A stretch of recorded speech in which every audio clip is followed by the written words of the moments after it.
of these laws is not very effective. Secondly, we have a very high level of informality within the pork value chain. And more importantly, you find a substantial proportion of pigs are not slaughtered within licensed facilities. And therefore, these, you'll get very inadequate inspections, and also hygiene controls are weak, and therefore also in event resulting in a high risk of getting foodborne diseases into the market. Also, we have limited infrastructure for pig slaughter facilities in the country. You'll agree with me, you go to any county, you will have to really look for where you can slaughter a pig. And therefore, most of it is done informally and presented to the market. Further, our veterinary capacity across the counties is very limited and under-resourced. And I'm sure our county representatives here can agree with that. And therefore, this also has an impact on the enforcement that we can undertake as a veterinary service. And then another item that I think you have alluded to is matters to do with traceability. We do not have a comprehensive traceability system for the pigs in this country to identify and also track them through movement and slaughter. So this has an impact on how we regulate the pork value chain and the pigs within the country also. However, I would want to commend Farmers' Choice with their end-to-end system, where they can easily track from their farms and also their third-party suppliers to the slaughterhouse through the movement permits, and then the batch coding system that we've seen in their products. Now, the knowledge, attitude, and practices of stakeholders, part of whom are here, farmers, traders, transporters, they are a key factor in implementation of laws. And therefore, these have to actually play their part in ensuring that we have some form of compliance. Thank you. That's what I could comment on this question. Dr. I have a quick follow-up. Essentially, because of what you've said, my own county, will not name names, is actually walking backwards because there was a pig slaughter facility, but then the halal issue came up because we now have an influx of other communities. So rather, because they don't have funding to build a different facility, they said, unachinjia nyumbani, ita vet atakuja. So that particular person now has to transverse a very large area to go and actually ensure quality and things. So how do we start to walk back this? Is it investment we are looking at? How do we maintain the integrity of this value chain even as social demands on resources and facilities start to pop up? Actually, critically, is to have a deliberate effort to invest in proper slaughter facilities for pigs, because this is a value chain that is, as has been expressed, of very great importance and can actually move you out of poverty very fast. If you have one sow, suddenly once it delivers a litter of about 10 or 14 piglets, you have 15 pigs in your compound. And within 6 months, 7 months, the 14 are ready for sale. And within which time, the sow has already delivered another litter. So it's a very quick win for any investor within the pork value chain. And I would encourage investors in this field, but that they can invest and make good use, actually take advantage of the opportunities available within the pork value chain, so that we consolidate rather centralize inspections and also guarantee safety of pork within the country.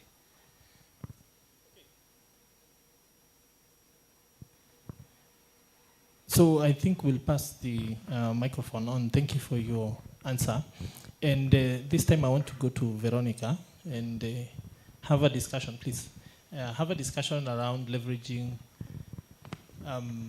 the value chain for improved nutrition and essentially quality. And the question then becomes, how do you ensure that the integrity of this value chain delivers the nutritive aspects in terms of quality, nutrition, and value for consumers, even as we talk about developing towards the 2030 initiatives?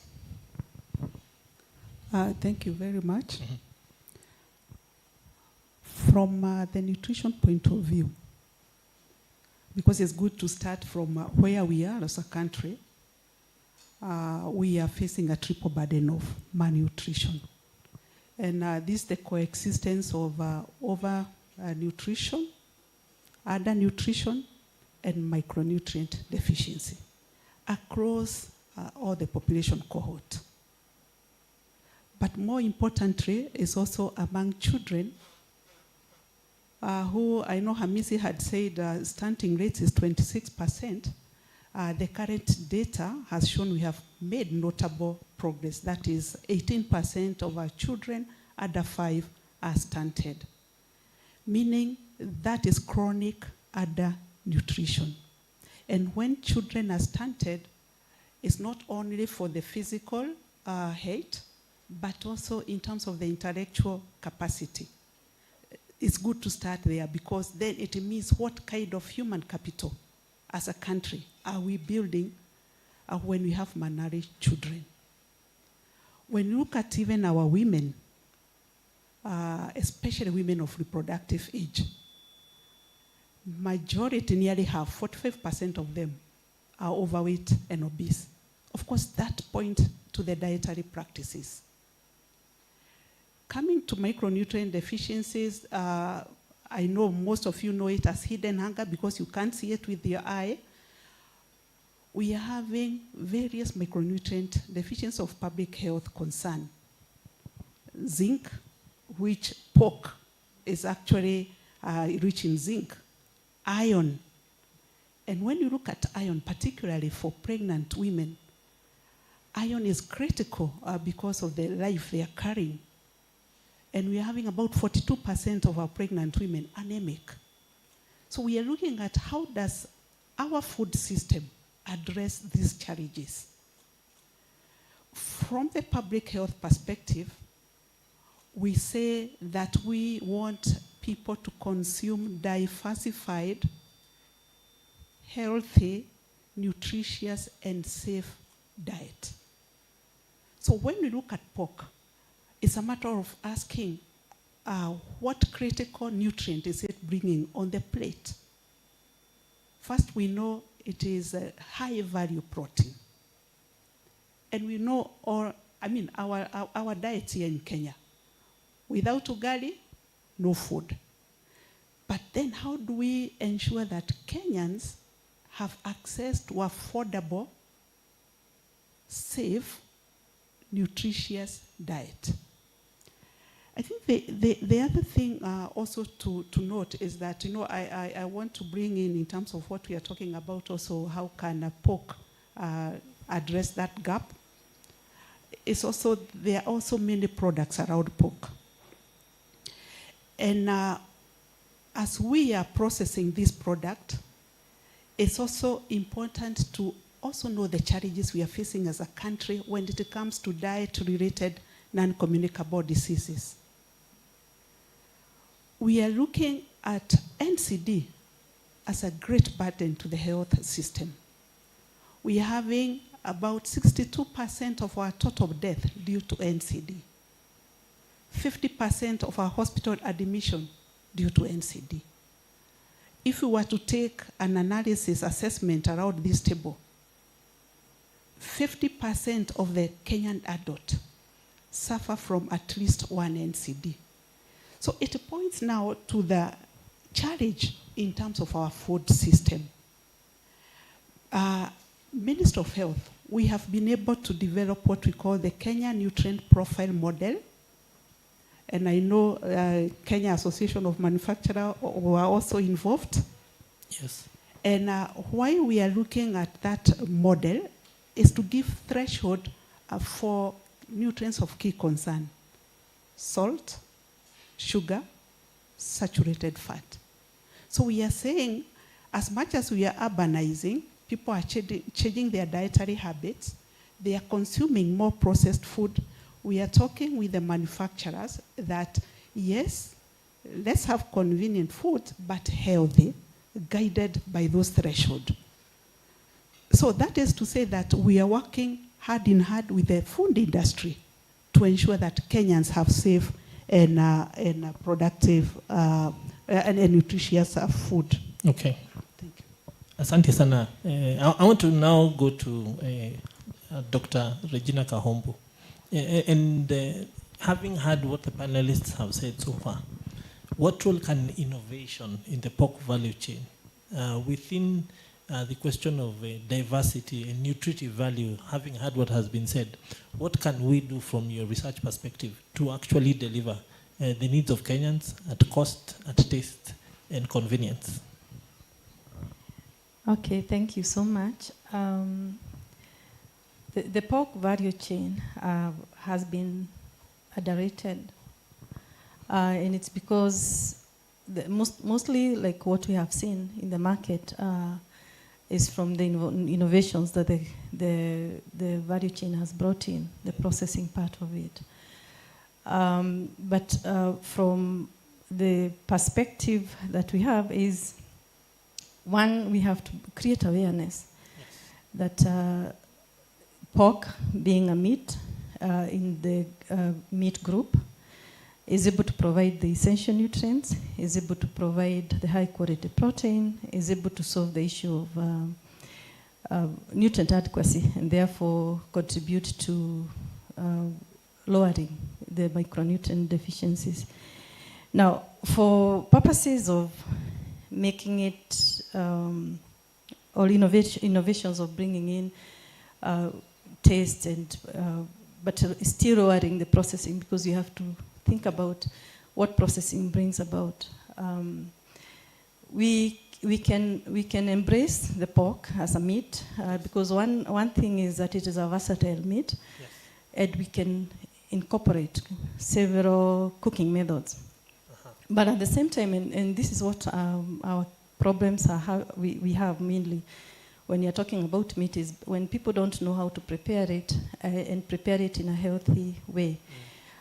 We have to lean towards the lean part of the pork, especially for good health outcomes, and at the same time be able to embrace cooking methods that use low fat, so that we have good health outcomes. As you have heard from Madam Veronica, one of the key areas that we are having is overnutrition, and people are more concerned about health, about how fat it is. But we can still make pork tasty. We can still use tasty, improve flavor, but at the same time make it versatile for consumption of the individuals. Thank you. Thank you. I want to go to Malachi now, but I will, of course, be coming back for closing round of remarks. Please use this on the microphone. I think it will be much more reliable. And the question then is, from a chef's perspective, how do you ensure proper preparation techniques, sourcing of pork from reliable, traceable suppliers, so that you can influence the nutrition, safety, quality, and overall pork product and dishes in a positive way? Thank you so much for the opportunity. I'll start by just mentioning the importance of sourcing of your products, your ingredients in general. Yeah? So the the traceability and reliable supplier also helps a lot in the end product of what we produce in in kitchens. So the reliable traceability supply, you get to understand where the animal is from, the breed, because sometimes where the animal is from also determines your end products in terms of texture, taste, and also color. Yeah. So these are things that when we are plating, when we are serving food, we focus on. So some of these points or ways are measured through the reliable and traceable supplier. So some of the benefits that we get through that is the food safety. At least you get to understand where your product is coming from, how it's handled, and also the nutrition bit of it. Yeah, so what it is fed, at least you get to be assured of what you're consuming. So as a chef and as a young, consumer of pork, these are points or main agendas that I would consider when sourcing. So, I think that also has a major impact in the taste and the flavor of the food. Thank you very much. I want to come back to Dr. here. And the question then becomes, having had that everything that we've talked about, what did you say are the 3 concise, actionable recommendations that you think would strengthen food security and nutrition in Kenya, specifically from the point of view of the research that you've done and the work that you do from a learning perspective? And you want me to go again? Yeah, so that I get it clear. So the question is, having had everything that we've talked about here today, what do you think are the actionable recommendations that can be taken to ensure that we strengthen food safety, traceability, and regulatory confidence in the pork value chain? Yeah, thank you for the clarification. Now, looking at the the discussion that is ongoing, it's important that we strengthen regulation, but this can only be achieved if we make actually regulation economically viable. When I say that, is a farmer will be more inclined to comply with regulations when there is a benefit, a direct benefit to the farmer, such as accessing a market, like the proper formal market, and also a premium price. I think it has been mentioned, issues of quality-based payment.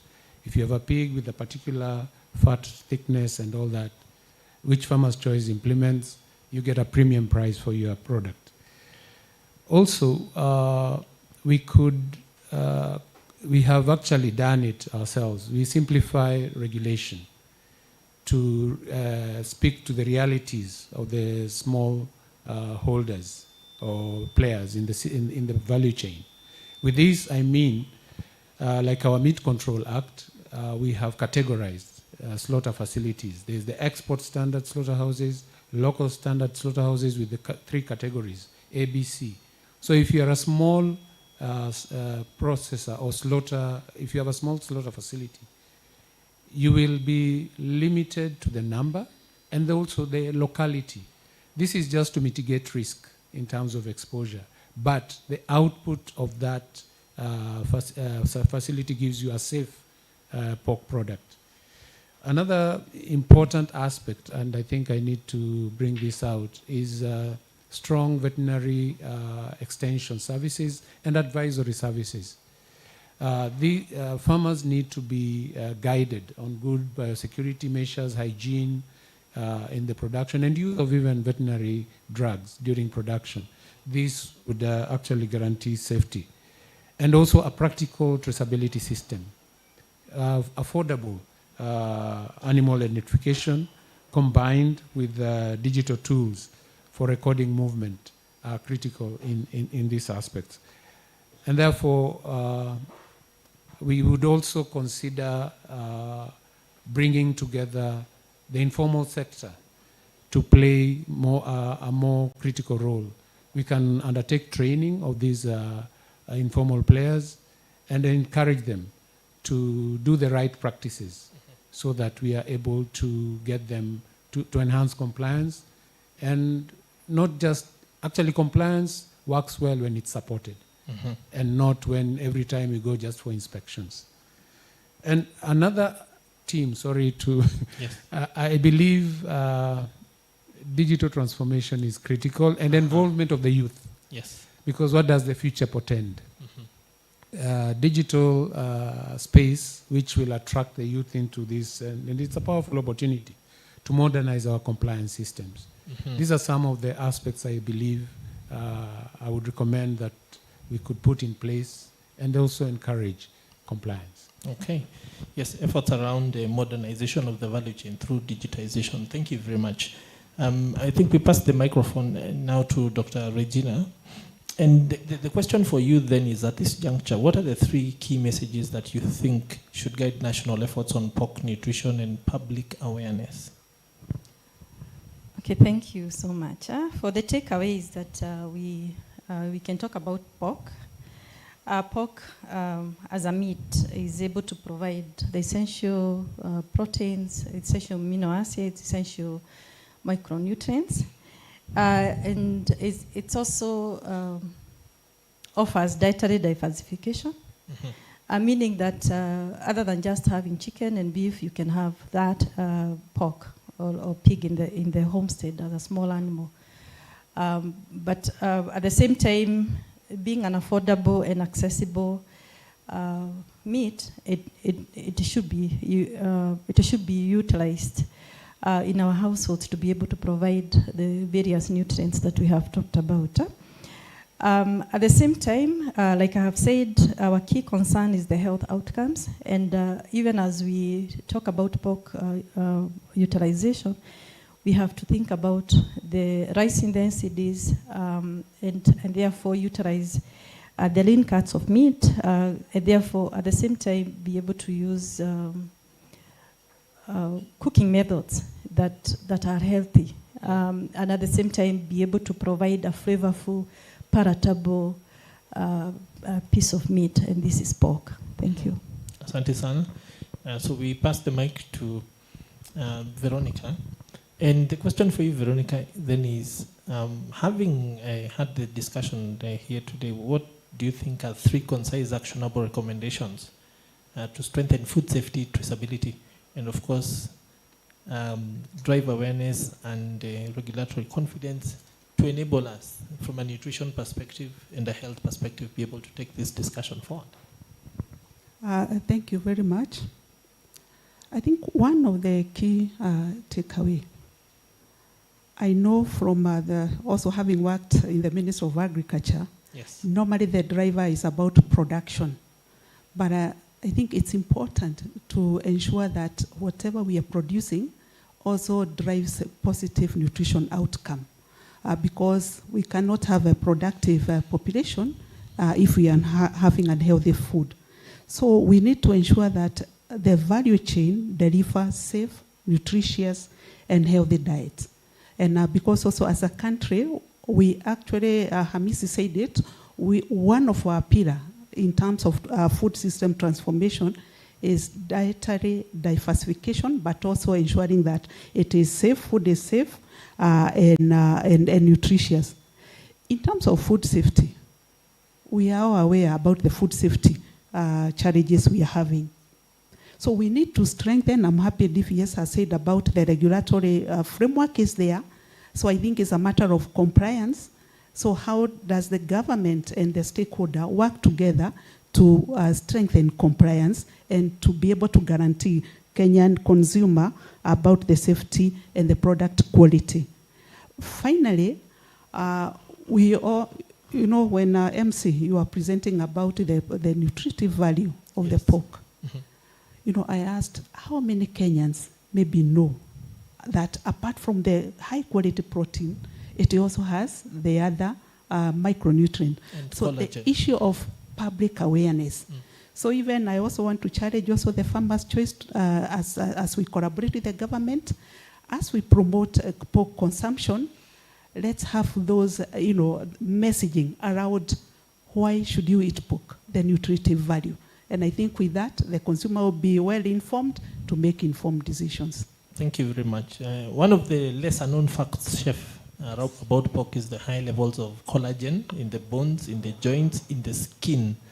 And a lot of women invest in buying collagen, all those things to look nice. So maybe they should be eating more pork. But the question for you then is, for many Kenyans, the experience with pork, and you went a pork center, we are starting to hear the influx of sweet and sour pork and that sort of thing from world's largest producer, China, so starting to influence us. But from our own local perspective, what are the 3 things you would say that people need to get right around safe sourcing, safe handling, safe preparation of pork so that it arrives tasty and nutritious to eat? So I think from a chef's perspective, it's very important to, 1, consider health and safety, not just for yourself, but also those around you, those who you're preparing the dish for. So when you're sourcing, it's important for you to identify the right supplier who has a record in traceability.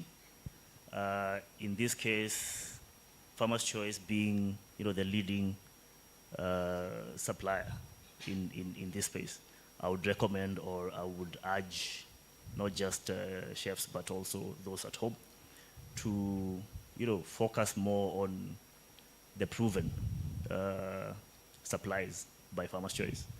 And you see, this is not just also for the health only. There's also the aspect of how good or how tasty. You've spoken of different recipes. How good the balance of the fat and the meat, what most of us call the marbling. Yeah, we also have that in pork. So there are those who are comfortable and happy to have fatty pork, but good thing with Farmer's Choice is, or the pork that we supply, is you're assured consistency. You're assured what you get today because of the processes that have been set in terms of the feeds is healthy and also good for your business and also home consumption. Thank you very much. At this juncture, I want to open it up to the audience in case there are any questions that people want to ask our panelists. And if not, I will then throw 1 or 2 questions for them, and then we'll get them off the stage. So any questions, please put up your hand wherever you are, introduce yourself. You can also make a quick comment, and then we go from there. Any takers?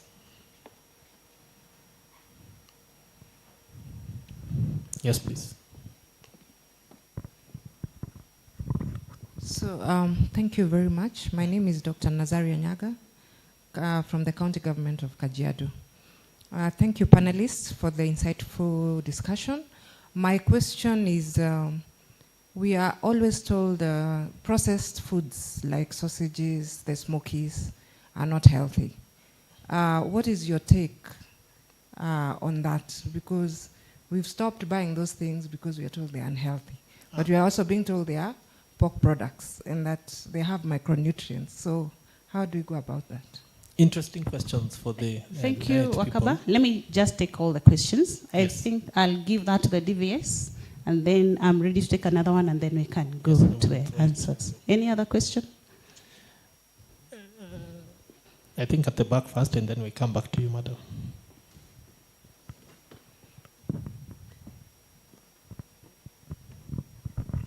Good morning. Good morning. My name is Christopher. I serve at Capital FM. My question would be, from a commercial standpoint, what are the primary incentives being introduced to encourage the young tech-savvy entrepreneurs to invest in the pig value chain? Thank you. I think we will reserve that question for the PS because it's one of the things I know they're supposed to talk about later, but excellent question, my friend. I agree. There's So a I'll question right take here. one more question in the interest of time, then we can move on.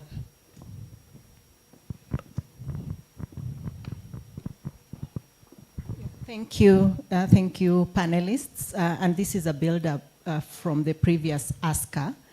My question is, we know that the pig industry is underexplored. And as a country, we are struggling with the issue of employability, especially of the youth. And given that the returns, as explained by the DVS, is that it is a rapid value chain with income generation multiplier effect. How is Farmer's Choice, as the industry leader, encouraging involvement of the youth group in terms of income generation. Thank to you. Another address the question that Anne will save for the CEO when Yes. she arrives. I will do that. I'll save that for the CEO. I believe she'll give a very good answer. Yes, Since but the thank you very PS much. is already here, I want Dr. Alan Azegele to answer the first question very quickly, and then we can move on. I think the dietitians might be more amped, so please, Veronica, tafadhali. Yes. Okay, thank you very much for that question. Yeah, indeed, I know, Kenyans are becoming health conscious in terms of processed food. Yeah, and it's true that unhealthy processed foods, that is foods that are high in sugar, high in fat, high in salt, are actually the drivers for the diet-related NCD. So what are we doing? What we are doing as a ministry, I mentioned we have developed the Kenya Nutrient Profile Model. That is supposed to guide the industry in terms of the threshold for those critical nutrients that drive NCD. And we are having dialogue with the food industry. In fact, in the development of KNPM, we actually had a validation and we invited the industry. And globally, that's the move. And what is supposed to happen in terms of that tool is that it will inform industry in terms of how to reformulate. If products are high in salt, so how do they reformulate to be able to be below the threshold? Because at the end of the day, we want an industry that is also responsive to the healthy and nutritious diet needs of the Kenyan. So it's an ongoing discussion, and with that, we also want to develop some regulations. One of it is the front of pack nutrition labeling, where packaged food will have a front of pack where the consumer can be able to see this product is high in salt or is high in sugar. Then the consumer can make a decision. We also want to develop regulation restricting marketing of unhealthy foods, particularly to the children. We're also going to develop a policy on public food procurement, targeting public institutions like health facilities, hospitals, correctional facilities, schools. Actually, we have worked with the Ministry of Education to develop what we are calling school menu guide for healthy diets. So something is happening, and with it, one of the challenges you were given by the food industry, yes, as government, you have the Kenya Nutrient Profile Model. How are you going to ensure that consumers are aware so that as they reformulate, consumers are also aware of why, and we are moving to that shift. Thank you. Thank you very much. I want Dr. Regina to also introspect on that, but first I want to recognize the presence of our esteemed guests, the PS, Moike CBS, Karibu Sana, and of course the CEO of Farmer's Choice. Will take the last comment and then continue with the rest of the program. Thank you very much for taking the time to be here today, Your Excellencies. Dr. Regina, nutritive material in foods and research has always been an ongoing conversation. The things you were told in the 70s, some of them have been debunked today. Some of the things that consumers are told today change tomorrow. How does a consumer then make an informed decision on what to believe, and also the issue of moderation in consumption of everything as a guideline then to health? Okay, thank you. From the perspective of especially the processed foods, you've just asked about the other pork products that are processed and how they should be utilized. We have the guidelines, and the guidelines are that just like any other red meat, it be taken in at least 1 or 2 servings per day, and not more than 500 grams per week, at minimal processed foods, meaning that we ensure that the processed foods are taken in minimal amounts. We are not saying avoid, but in minimal amounts. Our industries are coming up with innovative ways of reducing the use of nitrates, because the nitrates have been the ones that have been condemned to be carcinogens. And for this, there are other ways where we are using processing for preservation, but not necessarily use of chemicals or nitrites that can cause the NCDs. So we are hoping to work together with Farmer's Choice towards achievement of that. Thank you. Thank you very much. And indeed, thank you very much to all my other guests. We are at an end and I'll ask you to step down. But the takeaway, I think, for me has been the fact that there is a lot of potential in this industry. And of course, the innovation that is driving it and the tastes and the developments will definitely create space for all the stakeholders present here today. Asanteni sana. A round of applause as they leave this stage. Thank you very much. Another round of applause, please. Yeah, so I want to invite my colleague Anne back on stage, even as we start to sort of reorganize the stage for the next bits and pieces of the event. Thank you, Peter Wakaba. What an enlightening panel. I'm sure we have all learned a lot from nutritionist angle, from the Ministry of Health angle, from the DVS's angle. I think the insights were quite what we needed to hear. So we are headed on to a very important phase of the program. Allow me to recognize the presence of Honorable Jonathan Mweke, CBS, Principal Secretary, State Department of Livestock Development, under the Ministry of Agriculture and Livestock. Allow me to also recognize the presence of our CEO, Ms. Felicitas Gitau Mutugu. Welcome. We were waiting for you. We are happy to have you here. Peter, please, could we move on to the next stage of the program? Thank you very much. Asanteni sana. Indeed, our esteemed guests for being here today and taking the valuable time. Bona PS, even as you come into the room is full of stakeholders from all across the country. 44 counties represented here today, all eager to participate and see what we have organized for them. The interesting thing about the pork industry is that when you think about the largest producers in the world, China, 55 million kilos produced, consumed, exported, processed in 2023. Who knows what the numbers are today? We've seen the innovation around, they're calling them pig skyscrapers. So these large buildings, 10 stories, 13 stories, 15, of just places where you rear pigs because the demand is really, really high. Why? Because the pig value chain for them has become an easy way to provide quality protein on demand, at scalability, at global quality standards. We saw the challenges that they had in the beginning with things like Africa swine fever, but they were handled. And today we can probably say that that country is the world's largest consistent producer of quality pork. So how does Kenya even begin to aspire to those standards?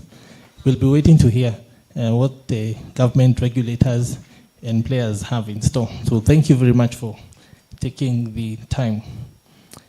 At this juncture, I want to invite the CEO, Mrs. Felicitas Gitau, to come to stage to make her keynote, and then we'll go from there. Karibu sana, madam.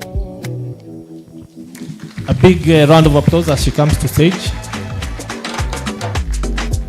For those who may not have interacted with her previously, Ms. Felicitas Gitau Mutugu is the CEO of Farmer's Choice Limited. As you know, the company has been around for 47 years and is at a place where it's now being, steered into the 21st century to be able to respond to the demands of a growing market. Thank you. Good morning. Good morning, everyone. This is exciting. You know, I expected a room that is not as full. And I was telling the PS, this is an exciting, significant moment for our country and our industry at large. And livestock, we now have some muscles thanks to you, the PS, the DVS, and the ministry. So thank you so much. Honorable Jonathan Moeke, CBS, Principal Secretary, State Department for Livestock Development. Mr. James Muturi, National Chairman, CECM, Agriculture, Caucus. County Executive, Committee Members for Livestock and Agriculture. Mr. Hamisi Williams, Assistant FAO Representative Programs. Distinguished guests, members of the Fourth Estate, ladies and gentlemen, good morning. It is an honor to convene this most multi-stakeholder forum on national pig value chain in partnership with the State Department for Livestock Development under the Ministry of Agriculture. This moment particularly significant as it marks the milestone for both our country, our company, as Farmers' Choice celebrates 48 years of impact in the food system and food security in Kenya and across the region. Our work is guided by a clear purpose in advancing food security, expanding access to affordable and nutritious animal protein, and impacting lives sustainably. Pig production presents a unique opportunity. Pig has a shorter production cycle, making them quite an efficient and sustainable, scalable pathway to meeting rising demand for protein. Our ambition is aligned with a sustainable development goal, number 2, which of it is to achieve food security, improve nutrition, promote sustainable agriculture, while working towards our commitment as Farmers' Choice of net zero carbon emissions by 2030. Hence our conscious decision to focus on also growing, as much as we do the rest of livestock, as you know, beef, chicken, and the rest, pig is one of the areas that we intend to scale. Today, we are marking and working with 4,000 farmers, pig farmers. And our commitment, which is in line with our next 5-year strategy, is to be able to double this by 2030. This, the critical bit, hence the partnership and collaboration with the ministry, is to be able to increase the productivity from currently 50% and scaling up. This is going to be supported by the ministry, the DVS office, and the county across the country. We are equally focused on strengthening the link between agriculture and industry through value addition, which is very critical for us, sausages, bacon, hot dogs, the burgers, and we are contributing to the growth of manufacturing sector. We have our KAM representatives here. So for Farmers' Choice, who currently employ over 2,000 employees and impacting over 2 million livelihoods locally and internationally, we intend to scale this by 2030. We recognize that transformation begins with people. And through the partnerships of the counties, the TVET institutions, we are building skills across the country to be able to enhance our production and also be able to go to market. And our chefs, you've noticed we had a young chef here, and we have quite a number of good chefs who are seasoned, who will be working to mentor and nurture the culinary institution and the space so that the consumers can enjoy the nutritious meal in the best taste possible. So for this, we will work with the TVET institutions across the country and in the different county governments to create pork knowledge hubs across our different counties.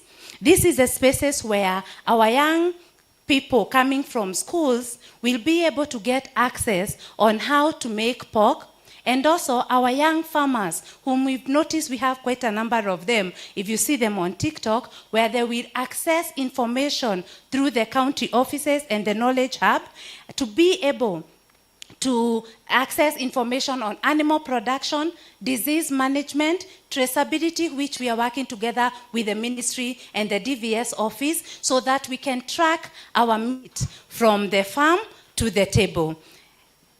We also intend to have a database where our young people from schools can have a database where we can access the skill that is available for labor. Because we know if you want to be a pork farmer in this country, the first thing you ask, where do I get a farmhand? Who should do my AI services? What is my breeding? How do I do my feed nutrition? And this is where we will connect between our institutions, the industry, and also with the support of the ministry. We intend to train and register 40,000 youth and women within the next 12 months. That is a commitment we are making together with the Ministry of Livestock. Please, can we clap for the ministry? They have challenged us that every county should have at least 10,000 young entrepreneurs and women to be able to grow our value chain. We intend to kick off this sensitization from the coming week. Pork consumption is in Kenya, as our MC mentioned, is only at 400 grams per capita. Well, the World Health Organization recommends 800 grams. Our commitment together with the ministry and the other development partners, we intend to bridge this nutrition gap. And it is a great, significant market opportunity for us, which we aim to do, and we see some significant growth within the next 2 years. One of the biggest challenge, and we have a number of our farmers in the room, and also our culinary space partners, including the retail partners, is the cost of meat in our country. And our PS, Honorable PS, will also comment on the same, our feed costs. Unfortunately, it's been on the rise, meaning our access to affordable protein, which is critical for human nutrition, is quite disadvantaged. Feeds accounting for 70% of production, and we also have limited access. The quality of genetics, with very good support from the ministry and the VMD division, we are seeing quite some improvement. However, access across the country is not as easy, hence us collaborating with the county to be able to access genetic for the farmers, both the breeding and also for AI services. Disease management, it is quite impressive through the Director of Veterinary Services that as a country, the reason why Farmers Choice is able to export and as a country is able to export is because of disease management. And this is an area we intend to work together with the ministry to be able to advance this so that our farmers can stop losing animals because of very minor diseases. One of the biggest challenges is the African swine fever. But biosecurity, which we appreciate and recognize the support that we've received from the ministry, has really improved. But we still have some farmers, and noting that our country has small-scale farmers, they have still continued to struggle. And we intend to harness this together with the ministry. Cold chain systems, which is a big challenge for our partners, and that will be highlighted mostly with our retail partners, serving our consumers across the country, and system and processing infrastructure is limited, which has also limited our market growth. We intend to work with our private partners across the different value chain to be able to grow this. Weak market access, pricing inefficiencies, and low consumer confidence driven because of food safety. Our consumers are very conscious of the quality and the nutritional value of everything they eat. And because of this, we intend to work, as you notice, with the KNDI and other partners to be able to educate the quantity and the consumption that our consumers should be able to adapt. Farmers' Choice, we are advancing an integrated farm-to-table model. anchored by our Rosemark division, ensuring quality, safety, nutritious, and traceable value chain across the value chain. We are doing this to our farmers through genetics, access to quality subsidized feeds, technical expertise, and reliable structured market access. Even the person who sells in a butchery in our country should be able to enjoy pork power, as Ms. Kanana will tell you. This approach translates directly into higher productivity, improved income, and sustainable livelihoods. We want to come back here after 5 years by 2030 and truly have impacted lives from across the value chain, from the farmer to the manufacturing sector and to the consumer. Pork remains a valuable source of high protein, and our role is to ensure it contributes meaningfully to healthier diets and national food security outcomes. As I conclude, ladies and gentlemen, unlocking the pig value chain requires strong public-private collaboration. Farmers' Choice remains committed to building a resilient sector that delivers for farmers, consumers, and the economic growth. Thank you.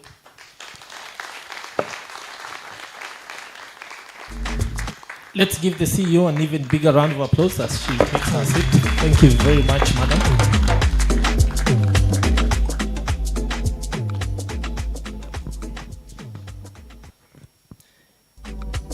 Our esteemed guests, Bona PS, one of the major challenges for this sector and for the meat sector in general, as the CEO takes her seat, is the fact that many Kenyans will still insist that they want their meat fresh off the bone. Wanataka ile iko na inzi na pita hapo, creating a big challenge around handling and losing all the advantages that come with a modern cold chain mechanism.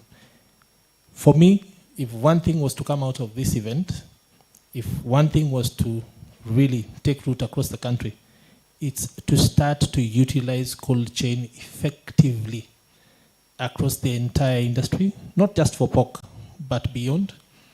One of our partners, Isuzu, has worked for years to try and transform that value chain with very little success. Because the transporters will say that watu wa Bama wanataka hii kitu ikiwa fresh, ikiwa na inzi. So those people will risk their lives. They will spend sleepless nights traversing the country, coming from Isebania to Nairobi, Laikipia to Nairobi, Kirinyaga to Nairobi, places as far as Tanzania, to deliver meat on the bone every single day. I think that if the backward linkages were made from this event to start to make that become reality, the benefits will be that not just for the stakeholders in this room, but beyond, lots of job creation. The one thing that for Farmers' Choice, even with the vertical integration, is yet to actually take root and something that can really work. One of the biggest challenges for the lower end of the market is the cost of energy. I don't see why a person in Kibra has to cook their meat. They can have it cooked at the factory and delivered, and they do what the people with pizzas do when they're enjoying our products. Well, that's set off early. Maybe a warning to that we may be needing to... What is going on? Well, I was going to make a joke about setting off that early, but then I realized that this might not be the place. So let's just give it some 30 seconds. Imalize kazi alafu tuone. Was it on a timer?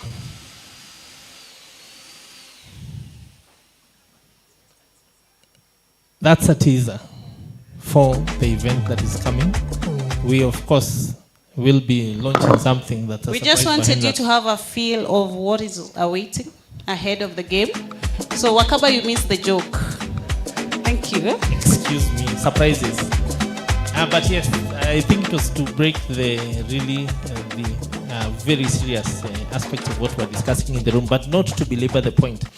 I want to call on stage next the representative of the agriculture stakeholders from the counties, the backbone of this event today. Please join me as I welcome to stage Mr. James Washehi Moturi, the National Chairman of the CECM Caucus. Karibu sana. A bigger round of applause, tafadhali. He's made an effort to be here today. We looked for him, tulimtoa mbali sana. So it's actually a really, really good thing that he's here today. Thank you very much, sir, for coming. Thank you, Wakaba. The PS, State Department for Livestock Development, Your Excellency Jonathan Mweke. You know, people don't remember that you are an excellency. I think it's important for me to remind them. The CEO and the host today, Felicitas Getao, my colleagues from the counties, honorable CECs and your teams, the senior leadership from the ministry led by the DVS. We have private sector representation, distinguished ladies and gentlemen, good morning. Good morning once again. Very happy to be here. It's true what Kava said. Until yesterday, we were not sure what kind of representation we would have from the counties, because there were many conflicting meetings this morning. But I'm very delighted, PS, because we have a good number of colleagues from the counties in this room. And I want to request for your indulgence so that I can appreciate all of them. May I have all the representatives from the counties to be upstanding? County representatives, please stand. You can see that is A round of applause, please. probably half the room. Yeah. May I request, if we have CECs and chief officers, the rest can sit. Let the CECs and chief officers remain upstanding. I wanted you to have a feel. You can see that there is a very high level representation from the counties. Over 90% of the team from the counties is actually CECs and chief officers. We really want to appreciate Round your of presence applause. here. Thank you very much. You may be seated. PS, this is a very important conversation we are having here today, and I once again want to appreciate you. I think since you took over the State Department, we've seen a lot of focus, and you know, we've been in many dialogue meetings with you to discuss how to really put matters livestock into focus. This is just one of them. And I want to appreciate, because I've been here for long enough. I have been here as a CEC now for close to 9 years. And this is probably the first high-level conversation we are having about the pork value chain. So thanks to you, thanks to the CEO and the entire Farmers' Choice team, we are on the right trajectory. I personally have a lot of interest in this value chain. Some of you will be aware that before I became a CEC, I was in the private sector. I was a consultant working with a lead farm, and specifically on matters livestock. And pork was one of the value chains I handled. I had a very close working relationship with Farmers' Choice. I remember fondly a gentleman called Kamau, who I traversed this entire country with, trying to establish pig farms and really trying to structure the value chain. I know we have made progress, but I know, like has been said through the speakers that came before me, we still have a lot of challenges that we need to handle. I'm happy the CEO brought them out. I won't belabor them. But I think a critical one remains breeding. Much as we want to focus on feed cost, which is the most prevalent, I think breeding is still a major problem. PS, I'm sure you are aware, we have very limited stock that we can call pure breeds in this country. You will find a land race that is also a large white, that is also something else. We have no pure breeds. And I think this issue of breeding, and I'm happy through the DVS office and this partnership, we are now bringing in AI for pigs. And I think that is the solution. It's long overdue. It's something we need to deal with. And this is because it is highly affecting our productivity. We cannot keep our pigs in our farms for 12 months. It doesn't make sense. If you don't mature your baconers, at 7 months, it's a loss making business. And because our farmers are rational, I think what we need is to work on some of those issues. Of course, the breeds, the feed costs, disease control, and then we are there. In terms of feeds, I think there's a lot of focus on the cost, but we also need to think about the quality. We have a lot of issues with quality, and with due respect, I know we have UNGA and other credible manufacturers here, but we also have a lot of small feed producers where we need to move in and ensure they are doing the right thing. We have a lot of issues with the composition. We also have a lot of issues with aflatoxin. We have a lot of issues with antibiotics, and we need to have a look at all these things. That is what we, together with the DVS and the other regulators in the sector, need to have a conversation about, so that we can assure the market that we are actually delivering a quality product. On matters disease control, I won't belabor, but it's sad. I have witnessed huge farms shutting down because of an outbreak.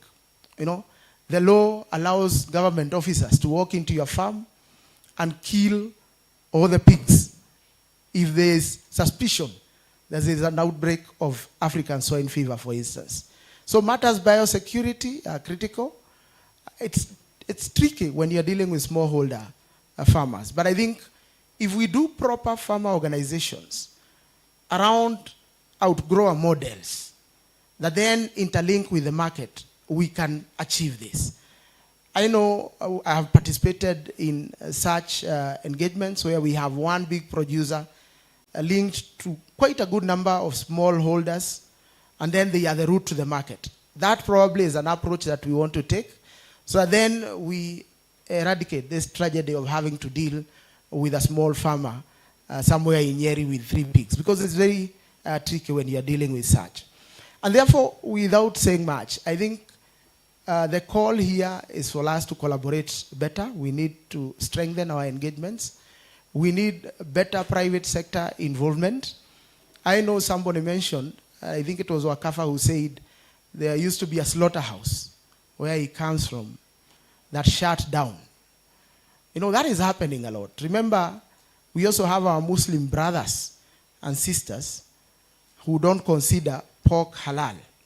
I know I had an incident in Nyeri where we had to shut one of our slaughterhouses for 6 months and restructure so that we can separate the pork line from the goat and beef, so that then we can be more inclusive to our Muslim brothers and sisters. And those are challenges we are facing. And because I don't think government, and especially county governments, have the money to invest in infrastructure, we want to call on the private sector to come and engage with us so that we can ensure that we have the proper infrastructure both at slaughter but also at the cold chain level, so that then we can better integrate to the market. You have heard that demand is higher than the current supply, and that is at 400 grams of consumption. Imagine if we took it to 800 grams. We probably need to triple or quadruple our production to meet that target. So my call this morning is that we strengthen our collaborations, government, private sector, academia. Let's strengthen that link so that together we can be able to deliver for the market and for the farmers that we work for. Otherwise, we are very happy to be here as counties. We look forward to more engagements, and we commit our support to the entire process. God bless you. Thank you very much. A quick round of applause for the chair of the caucus, even as this is Asante Sana. We are almost at the keynote with the PS, but I want to give 3 minutes to 3 other distinguished guests we have here today to make very quick remarks. I want to start off by inviting Dr. Monica Olala, Chief Animal Resource Division from the State Department. Karibu sana. Just 1 to 2 minutes, and then we move on. Quick round of applause, tafadhali, as she comes.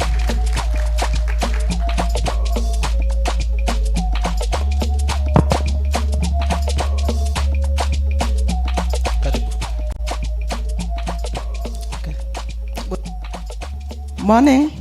Good morning. Allow me to thank the conveners that is the State Department for Livestock Development,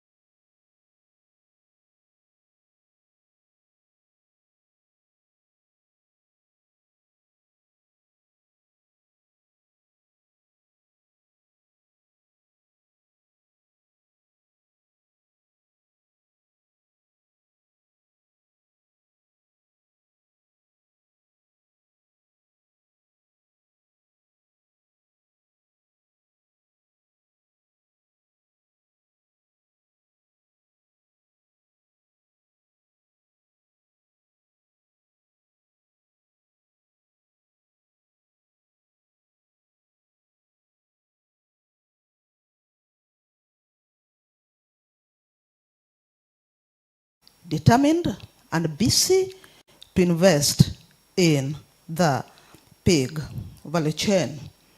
By 2030, we expect a growth of 125%.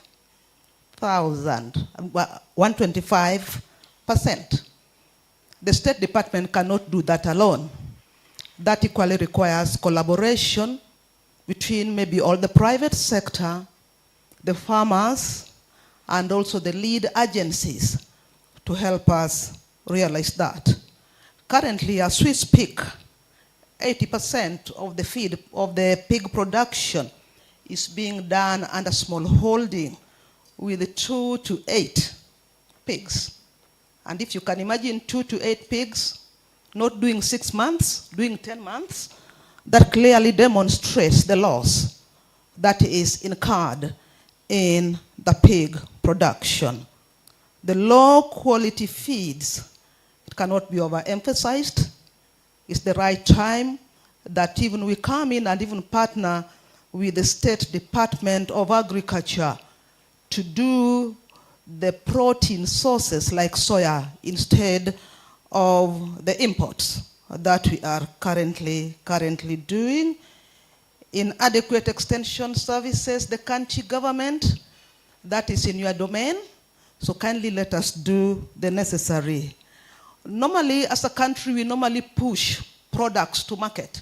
We don't plan with the market. It's like I produce the pigs and the pork first, then I stop and they ask me, Monica, where do I what? Sell this. It is high time we plan from the what? Let market pull whatever we do at the production level.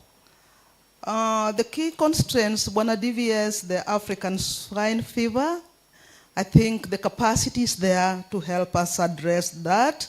The 70% feed cost is something that can be done. We don't have to leave the pigs to the household leftovers. Then there is also low genetic merits.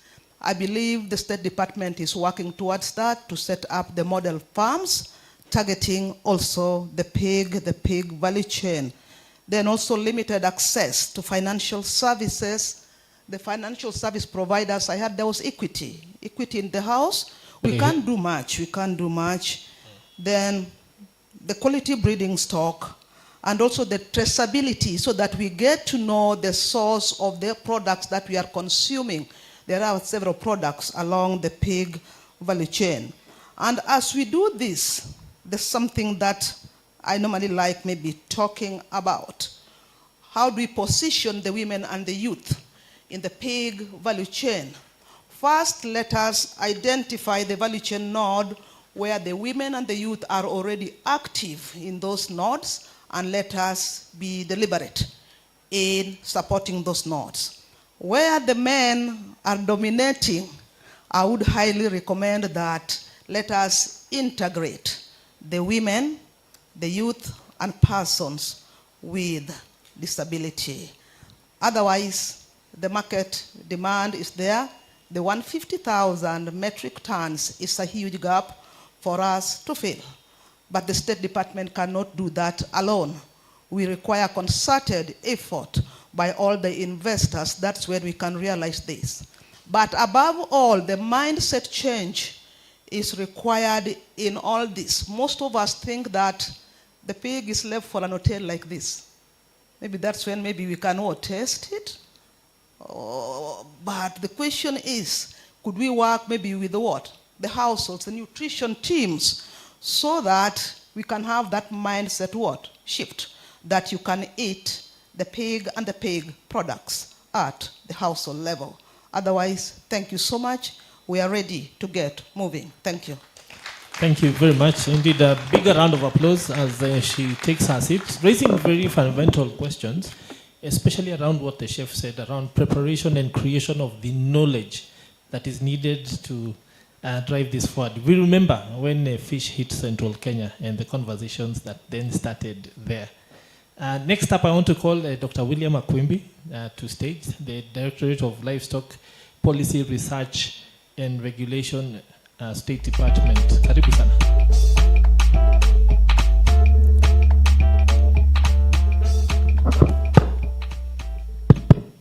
Thank you, the Master of Ceremony, Bona Piers, the Chief Guest, distinguished guests, ladies and gentlemen. I've been given a small task, I don't think I'll talk much, and it's basically on the issue of policy leadership in advancing Kenya's pork value chain. You have already been told that the pig industry is one of the value chains in the livestock sector that is really underexploited. If you look at in terms of the contribution of the livestock sector, we are always told that we contribute about 4% of the GDP. One of the key, very big potential areas where we could have big contributions is in the pork value chain. This is an area that has got big potential, and we really need to see how we can promote it. Now, when it comes to the policy leadership, here we are looking at the aspects of creating an enabling environment. The State Department for Livestock has been in the forefront, together with the stakeholders, the counties, in developing policy instruments that will help in developing and guiding the development of the pork value chain. One of the key documents that we have developed is the National Pig Strategy, which is supposed to guide the development. This is a key document. We hope that it needs to be, we'll cascade it to the counties so that it will help them see the potential of how to develop the pig value chain. We have also had a number of other documents which we have developed, that is legal instruments. One of them is the livestock bill. Although it is in Parliament, it was tabled, but then it was withdrawn. We hope that it will be retabled very soon. That is, we are hoping that it is supposed to unlock the potential of developing the non-regulated aspects of the livestock sector, and this is one of them.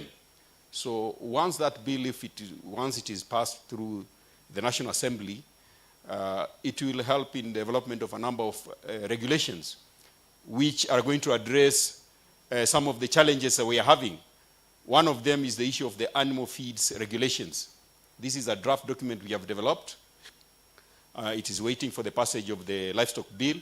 We are all aware that the animal feeds is one of the areas that has got a lot of challenges, the issues of the quality. Okay, so we hope that with that regulation being in place, the standards in terms of quality of livestock feeds will be upgraded. We also have the pig industry regulations which have been developed. This is specifically for the development of this value chain. So once the livestock bill is passed through, we hope that this will come into operationalization and development of the pig value chain. Then we have the anti-truck bill. This is a new development that we are currently developing. And this is key for the identification of the livestock and the issue of traceability. You know that for us to exploit the potential of the export market, the issue of traceability is very key.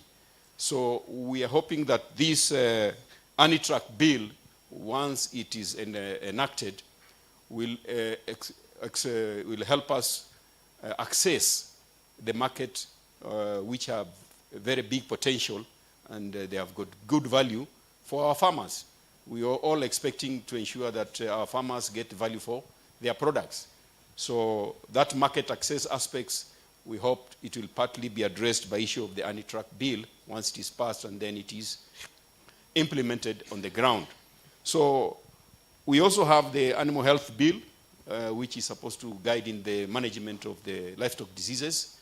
So we are expecting that with the collaboration and participation of all the stakeholders, these bills, once they are passed, will help unlock the potential for the livestock sector, which we are expecting, though they say it contributes only 4%, once these bills are passed and they are enacted, we are expecting the potential for the livestock sector to grow beyond the 4%. We all know that majority of the Kenyans are in this sector, and if we want to relieve the poverty in our people, then we have to create an enabling environment for our people. So thank you.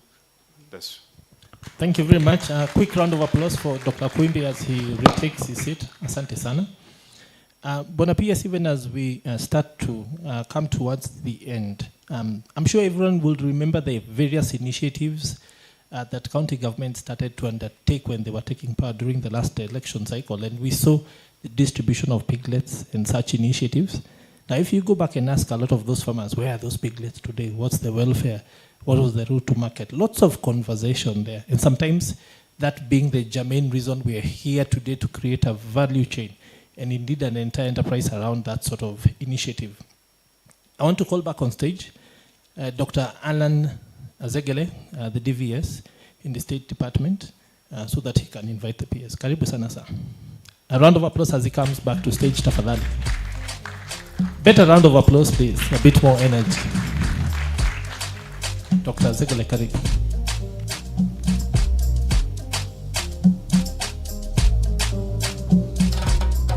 Thank you, Director of Ceremonies. Our chief guest, Principal Secretary, State Department for Livestock, Honorable Jonathan Mweke. Our host, CEO, Farmers Choice Limited. FAO representative, Chair of the CEC caucus, stakeholders, distinguished guests, ladies and gentlemen, good morning. Good morning once again.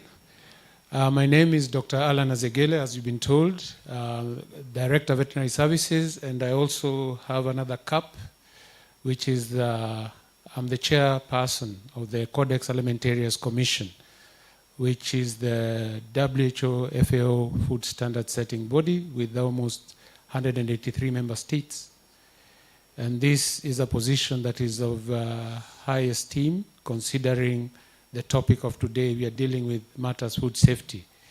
So Kenya is already positioned very high up there as the one in charge of setting food standards in the world. So having said that, I just want to first congratulate our hosts, Farmers Choice, for this unique opportunity and bringing together such a big number of stakeholders in the pig industry. This is something, as the CEC had said, has never happened before. And also, most of you may not know, I served at Farmers Choice for 10 years. As a young veterinary officer in charge of public health, and gave my contribution towards the growth of this company, especially at the time when there was the aspects of food safety. And through that, we really grew the export market in terms of access. And I don't know how we are doing currently with the Middle East, because a lot of people asked me, how come you're sending pork sausages to the Middle East? And for sure, that is one of the major markets for Farmers Choice in the Middle East. And something has also been said about African swine fever. This is a disease that, I should say, catapulted me to end up working at Farmers Choice. I was a young officer. I was tasked to deal with the outbreak in 1994. That's over almost 32 years ago. And I had to struggle with it out there. And eventually, once we had contained it, I was told, go work at Farmers Choice. And I was like, I was dealing with pigs out there. So now, by the time I left, I had also slaughtered almost 800,000 pigs and inspected with no food safety alert. So I'm just trying to show that I have a very close association and memories of this and the growth of the pig industry. A lot of you, I'm not sure whether you are aware, that we've had the Pig Industry Act, which was in force. And that is a very interesting note, because what goes around comes around. You repeal one and you realize the importance and why it was put in place then. There could be a need to reconsider that and relook at what the objectives of that act was and what it can do for us in the present day. So today, it's not my time to say much, but I've been detailed to welcome our chief guests, the Principal Secretary, State Department for Livestock, and I would request that you be upstanding as we welcome our Principal Secretary to give his keynote address. Karibu sana Bwana PS.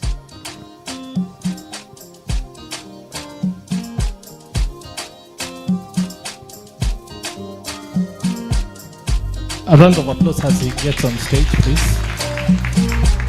Thank you very much. Please be seated.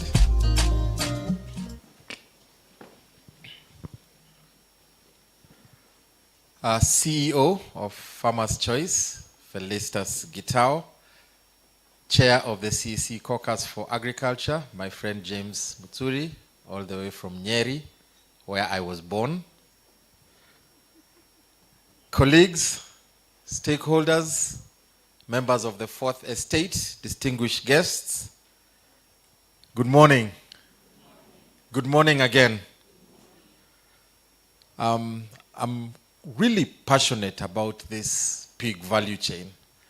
So today I've developed a 3-hour speech in which we'll be sensitizing a lot of you on how important this value chain is to all of us.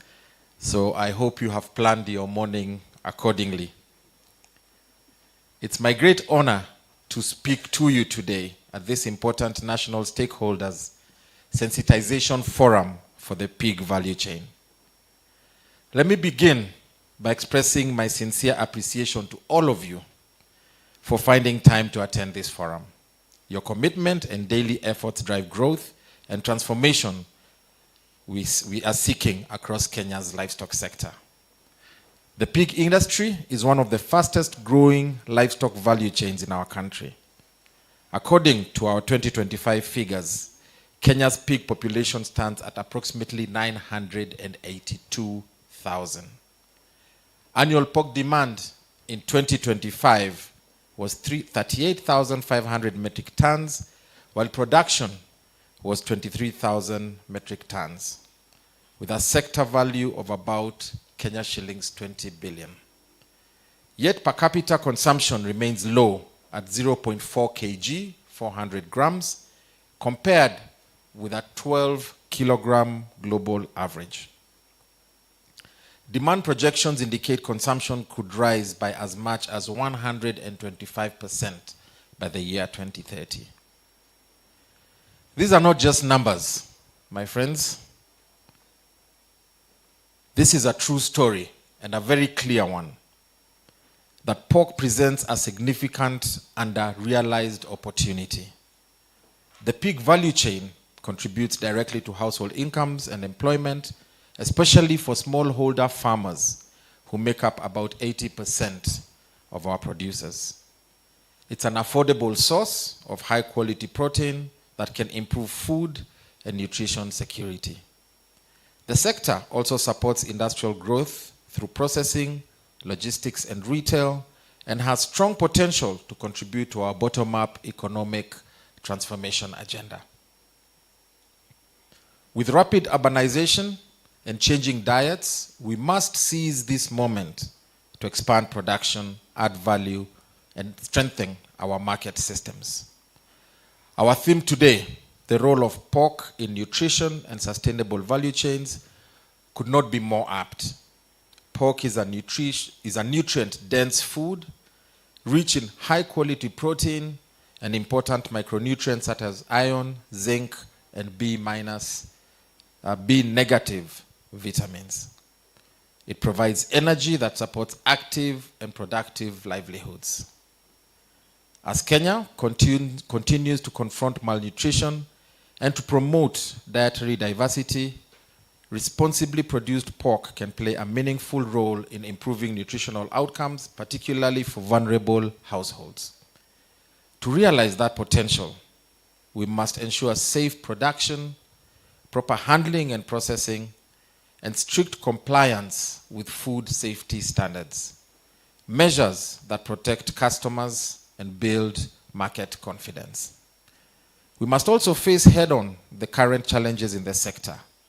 Productivity remains low, especially due to poor genetics and breeding systems, as well as the high cost of feeds. Extension services are weak, and farmer knowledge is limited. Disease threats, particularly African swine fever that has been spoken about quite a bit this morning, and biosecurity gaps continue to cause heavy losses. The value chain remains dominated by informal markets, and many producers lack access to affordable finance, structured markets, and processing facilities. Ladies and gentlemen, sustainability must be our guiding principle, economically, socially, and environmentally. To build sustainable value chains, our priorities are clear. First, enhancing productivity through investment in improved breeds, affordable quality feeds, and better animal health and husbandry practices. Second, strengthening farmer capacity. Smallholders are indeed the backbone of this sector. We will expand access to extension services, leverage digital and mobile technology for timely knowledge dissemination, and promote farmer organization and aggregation to increase bargaining power and efficiencies. Third, market integration and value addition. We must deepen linkages between producers, processors, and markets. Support structured value chains and contract farming models, as well as promote investment in processing and cold chain infrastructure to reduce post-harvest losses and raise product quality. Fourth, inclusion of women and youth. Women and youth are indeed critical drivers of innovation and growth. We will expand their access to finance and training, support enterprise development across the value chain, and create dignified, profitable opportunities that keep them engaged in this sector. Fifth is food safety and standards. Consumer confidence is essential. We will strengthen inspection and certification systems, promote traceability, and ensure compliance with national and indeed international standards to open local and export markets. Ladies and gentlemen, the government, however, cannot do all of this by itself. We therefore call for stronger and deeper public-private partnerships. Collaboration between national and county governments is essential, as well as private actors such as Farmers' Choice and input suppliers. We must also engage research institutions such as CALRO and ILRI and development partners so that we can grow this value chain together. If we hold hands as stakeholders, we will be able to build a resilient, competitive, and inclusive pig industry. To demonstrate our commitment as government, the State Department for Livestock Development will continue to provide an enabling policy and regulatory environment. We shall support investment in infrastructure and innovation, facilitate access to markets, finance and technologies, and promote sustainable and climate-smart livestock systems. We will work very closely with county governments, agriculture and livestock being a devolved function. We already see the counties as our foremost stakeholders, and also engage industry stakeholders to align efforts and scale impact across the country. In closing, the pig value chain holds immense potential to advance Kenya's food security, nutrition, and economic development. Let this forum be a platform for meaningful dialogue, practical solutions, and renewed commitment to action. I urge each one of you to fully engage, share your insights, and forge partnerships that will move this agenda forward. We've heard here about the concerns specifically with the high cost of feed, which contributes a very large percentage, close to 70% of the cost of production. What this does is it negates the commercialization of pig farming. And if farmers don't make money, then after the second or so cycle, they stop farming. So we need very deliberate and strategic interventions in ensuring we can bring down the cost of animal feed. So far, the Kenya Kwanza administration has aligned and lobbied the East African community because we have a common customs arrangement to ensure that we zero rate the import of our inputs, especially energy and protein for our animal feeds. We've also been giving our animal feed manufacturers concessions, tax concessions on inputs such as concentrates, and have written contracts with them to ensure that we are able to pass that savings through tax to the consumer, who is our farmer. But that is not enough. We now need to embrace large-scale commercial production of fodder. It is an extremely profitable enterprise that the private sector and large-scale commercial farmers can take advantage of. And as government, the cabinet passed a resolution to start a project called the Land Commercialization Initiative.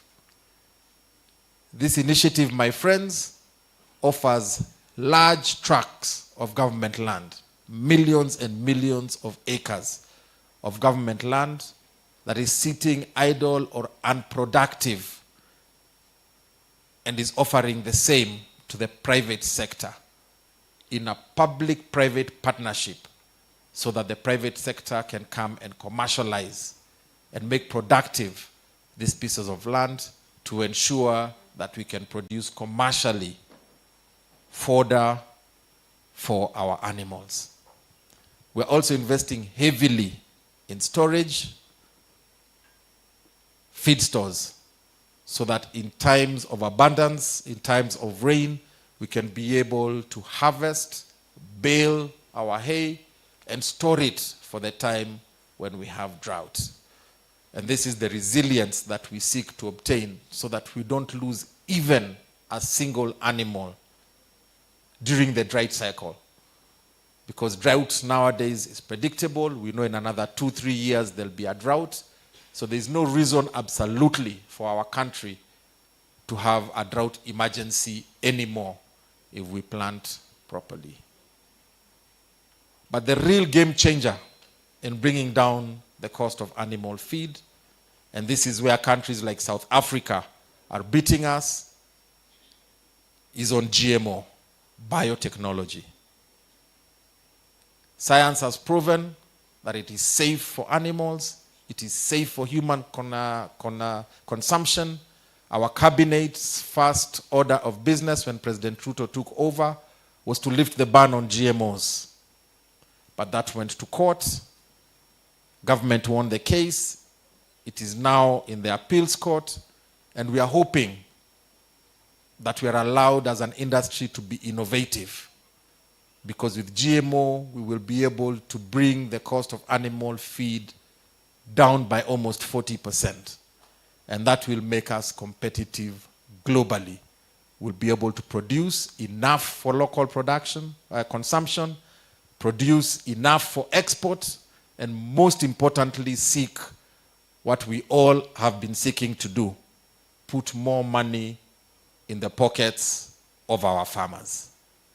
So those are the interventions that we need to do in the areas of animal feed, which is the sole culprit for the rise of production in our livestock industry. Of course, others we've spoken about, breed improvement, which we are quite advanced at the moment, and we've been rolling that out in conjunction with the counties. Animal health, our national mass vaccination program is underway. We've so far done over 10 million animals, and that has sent very strong signals to the rest of the world on our commitment as a government, as a country, on food safety. And that is why you've seen our livestock exports increase by 45% in the year 23 to 24, and a further 38% in the year 24 to 25, because of that very, very deliberate action on vaccination. The last one that's an enabler for trade and market access is traceability. You had the CEO here of Farmer's Choice, my friend Felicitas, say that we need to open up markets, and our consumers are very clear. They want to know where their food is coming from, all the way from the farm to their tables. And one of the key things to unlock that is a traceability system. And our country, for the first time, after trying this for over 20 years, has finally cracked it. We have developed a cutting edge to global standards, an animal identification and traceability system, which we are calling ANITRAC. It's been tested on all our government farms successfully. It is currently right now being piloted in 6 select counties, after which in another month or so will be rolled out, of course, through the help of our county governments to the rest of the country. We are working on an ANITRAC bill so that we can regulate it and cement it into law. And with that technology, it's a digital technology powered by RFID that has microchip ear tags for our animals. We'll be able to open up access of our livestock and livestock products to premium markets such as the European Union, China, and the United States. And hopefully we'll be the third country after Botswana and Namibia that will get access into Europe for our livestock and livestock products because of our traceability technology. So ladies and gentlemen, I thought I'd just take some time to run all of you through. It's rare that we find this amount of stakeholders, very interested stakeholders, going by the silence in the room in one place.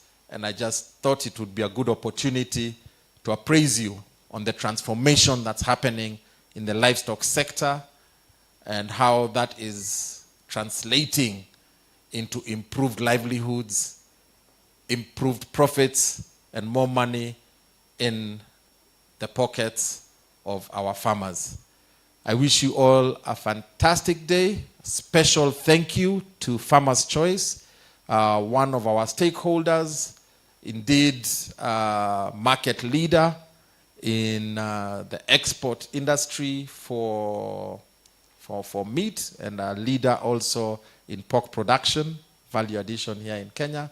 They've been around for a long time. We consider them a very, very close stakeholder, and we appreciate your thought leadership, Felicitas, in putting together all our stakeholders to sensitize them on the benefits of pork consumption, and also continuing to put us who work for public interest in government on our toes to ensure that we create an enabling environment across the entire value chain, from production to market, for not just the pork value chain, but all other value chains that we work with in the livestock industry, which include meat, leather, eggs, dairy, and several others. So asanteni sana, Felicitas and your team. We will continue to work together to ensure that we can grow the consumption or double it from 400 grams to 800 grams, and also work with the county governments to be able to provide proper extension services to improve the knowledge of our pig farmers on how to commercially make viable this value chain. Asanteni sana, Mungu awabariki sana, and we will see you another day. Thank you. Bigger round of applause, tafadhali, as the PS takes a seat. Thank you very much, sir, for those insightful remarks. And just to remind that in this room, representation from 44 counties right across the nation, many other stakeholders, including, of course, Equity Bank, who are at the back there, they have said that they are standing by to finance the public-private partnerships that have been talked about, putting their money where of course, their mouth is. And also to recognize other stakeholders, Bwana PS. We have the Kenya Association of Manufacturers represented here today in a big way, being the backbone of the industry and, of course, ready to take back the insights and concerns around quality and those sorts of things back. Now, on to, of course, now the other bits. I want to call up on stage my co-MC, Anne, to take us forward with a vote of thanks, and then, of course, prepare us for the next steps. And karibu. Thank you, Peter. Thank you, everyone. You remember I told you we had another phase, a special phase, that will be led by our head of marketing, Ms. Kanana Ndegwa. Ms. Kanana Ndegwa, please be on standby. For now, please allow me to say a vote of thanks. Please allow me to thank the PS, CBS, Honorable Jonathan Mweke, for getting time to come and attend our event and contribute. Allow me to thank the chair, CEC, Caucus. Allow me to thank our CEO, Ms. Felicitas Gitau Mutugu, and of course all the CECs and all the counties represented here. We are very grateful. We know you took your time to come over here. We don't take it for granted. Allow me to thank all the development partners that have joined us today, including the private sector, from FAO to KAM to Equity Bank and all the other stakeholders that have attended, and of course the members of the Fourth Estate, and of course the Farmers' Choice team, including our HODs who are here with us today. We are grateful, and I'll give back the microphone to Peter to take us through to the next stage. Thank you. Thank you very much, and we now want to shift the stage, and we'll call up the person who will take us through that, Madam Kanana, to take us to the new face you keep hearing about. It is indeed a momentous occasion. Karibu sana. A round of applause as she comes up on the stage. Thank you, Wakaba. Thank you, Anne. Honorable Jonathan Mweke, TBS Principal Secretary, State Department for Livestock Development in the Ministry of Agriculture, Livestock and Fisheries, Mr. Washihi, National Chairman for the CEC Caucus, County Executive Committee members from 44 counties, Mr. Williams, Assistant FAO Representative in charge of programs, Madam Felicitas Gitau Mutugu, Farmers' Choice CEO, distinguished guests, members of the Fourth Estate, ladies and gentlemen, good morning. First, Honorable Jonathan Mweke, allow me on behalf of our CEO, Felicitas Mutugu, to confirm to you that Farmers' Choice is indeed walking the talk when it comes to food safety standards. Earlier this year, in January, Farmers' Choice was certified with the FSSC certification, 22,000. This puts us on the map. It puts Kenya on the map. And Farmers' Choice is able to open up this market for Kenya, globally and regionally, to be able to export meat products all over the world. So a round of applause, yes, for Farmers' Choice. It's been an intense 8 weeks. After high-level discussions between the Office of the State Department and Farmers' Choice, a committee was put together to come up with a campaign that will be able to educate consumers, farmers, and other stakeholders on the pig and pork value chain. My name is Kanana Ndegwa. I'm the head of marketing, and it gives me great pleasure to be able to present to you this campaign, a campaign that through AI artificial intelligence, not artificial insemination. That has been tested, it has been tried with farmers, with customers in the value chain for route to market, and with consumers. And like Dr. Monica Wanga talked about, the conversation will start to shift when pork is not only in hotels, but it is in the plates, in our homes, in our households. Yeah? So after I present this campaign to you, I will also invite you for a pork experiential activity. After this, outside there, you'll be able to taste, as we showcase to you, different ways of how to make pork and how to enjoy pork, not only at Safari Park, but also in your home. So be sure to buy a kilo of ribs, a kilo of loins as you go home. Media team, please play the clip. The pig and pork industry, its potential remains largely untapped. Pork consumption is still low, not because of the product, but because of perception. Concerns around safety, limited awareness, and cultural stigma have kept pork out of everyday choices. But the reality is clear. Pork is a rich source of protein and essential nutrients, supporting energy, strength, and overall health. As consumers look for better nutrition, pork is uniquely positioned to deliver. Our approach focuses on 4 key pillars: nutrition, safety, value, and origin. Together, they help us reshape how pork is seen and trusted, powering everyday Kenyan life. When pork is Safi, life is Safi, clean, good, satisfying, pork power. A campaign designed to drive consumption, support farmers, and build confidence across the value chain.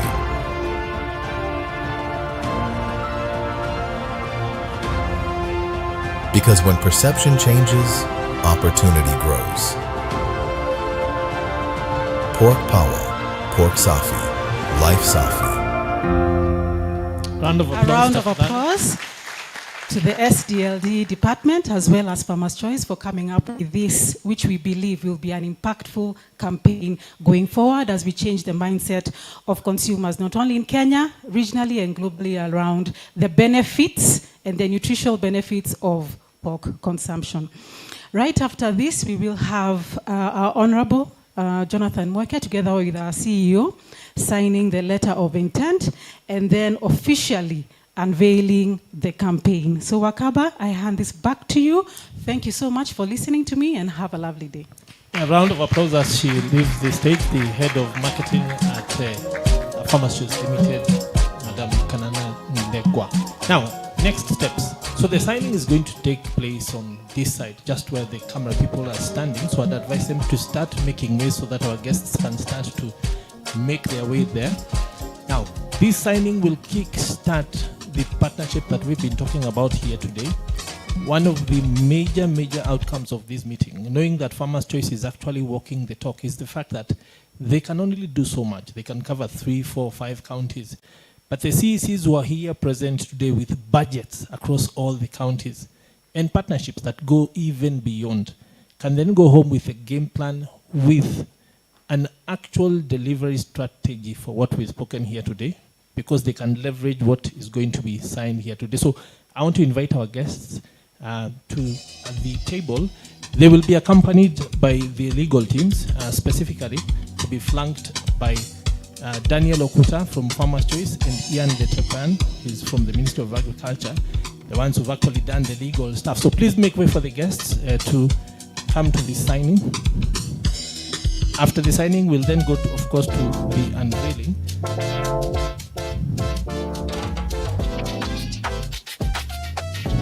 We'll, of course, invite you to give them a clap when they start to put pen to paper. But for now, you should be able to see it on the screens. So please look at the screens in front of you and see the entire process so we don't all have to crowd in one place. So the legal teams will unveil the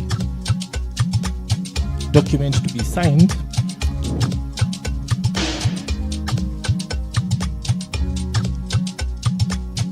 Remember that this partnership is one that will crystallize what we have spoken here today across all the counties. Let's give them a round of applause as they sign tafadhali. Round of applause. It is a sign of commitment to the improvement in quality, improvement in traceability, improvement in the systems to deliver the value chain and the food systems transformation that we have been told here today. Of course, they're exchanging so that they can append the signatures on the different documents, after which we'll invite them to stand up for the photo session and exchange the documents again.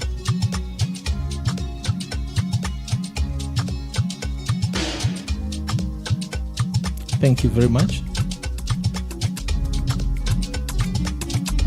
Yeah, so please be upstanding then for the exchange and the handover.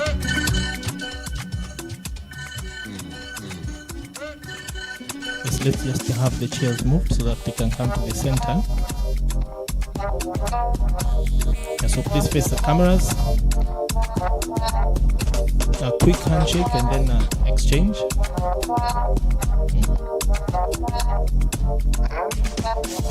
Thank you very much. That concludes that part of our ceremony. Hi, Wakaba. I'm here. I think after this, we're going to have a few photos, just like 5 photos. I will read out the people that we need. If we have somebody to help us remove the table, please, so that we can proceed with the photos. Yes, very quickly. Can we have let me read out the photos very quickly. So just remove that.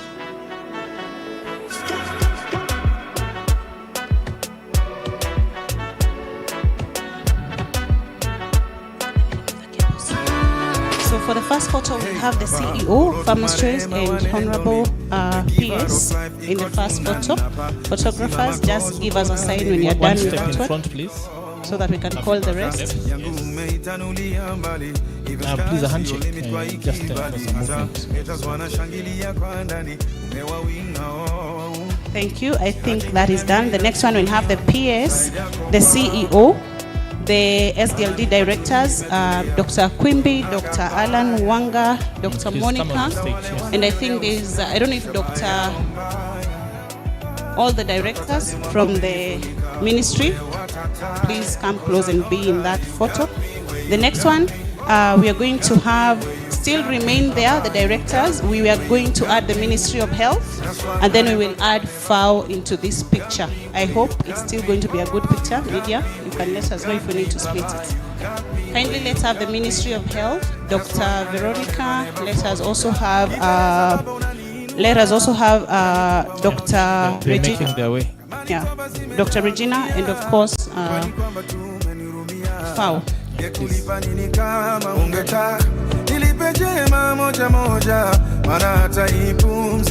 see they are coming. Let's just give them a second. Please. The next one should be on standby. We are going to have the CECs. I don't know how we are going. I think we can do that I into think two. what we will do is we will put seats here at the front. Yes. For the PS and the CEO and 2 others, the directors, and then everyone else will So be the graduated CECs, behind. you can start coming closer. So let's just bring seats. The rigging team, tafadhali, seats that. No. Yes. Kindly let's have some chairs for some of them to sit on at the front. 2 or 3 chairs.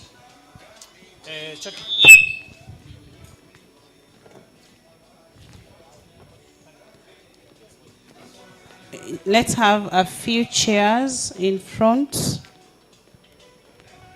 so that the picture comes out nicely. And as we take this one, I'd like to request the team from SDLD to come, the part of the organizing committee, Roslyn, Dr. Domitila, Mr. Smolo, and the rest. Fred, I can see you. Please come close.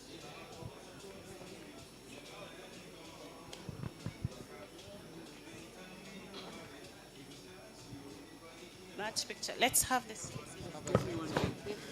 Just sit. No, one more chair.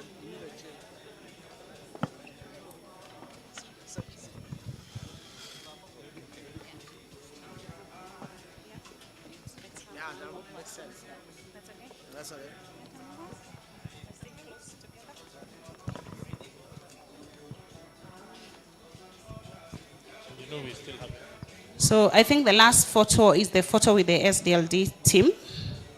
Let's have the team. No, that is the second last photo. SDLD team, please.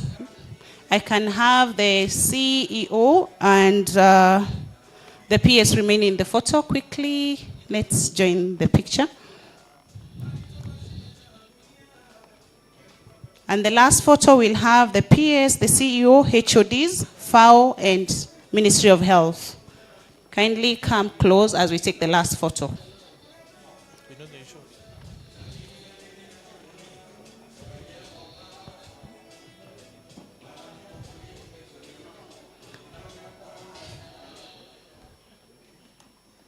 Smile for the cameras. All right, so the last photo we are going to have is that one of HODs. Christine, this is also your photo. Christine, are you around? Excuse me. Really momentous occasion, so documenting it with the HOD is really, really important. Please. Please smile for the cameras. We also need the FAO team, FAO and Ministry of Health and KU. Please come very quickly. Say POC power. I think you'll need to go on the other side because they're saying the.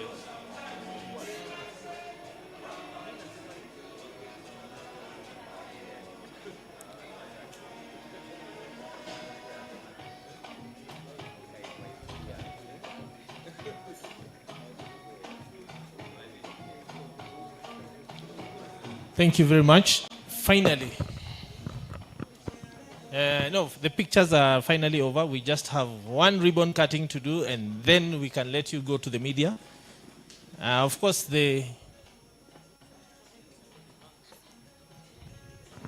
So for media, please, we're having a media briefing. After this, the media briefing room is right outside as you... one on each side. Ukiteremka, you'll see there's a room there. I'll be around there. You'll be able to see me. Please, if you're able to move your equipment quickly, because I know the PS is almost leaving. In the media room, we are going to have the PS and the CEO alone. Yes. Thank you. So I think we are ready. So Madam Felicitas and the PS, Tafadhali, please make the official cutting of the ribbon to commemorate the kickoff of the program here today in terms of this going right across the country. Round of applause. This, of course, being a big, big momentous occasion that enabled us. Yes, just pull it. It is supposed to open. Yes.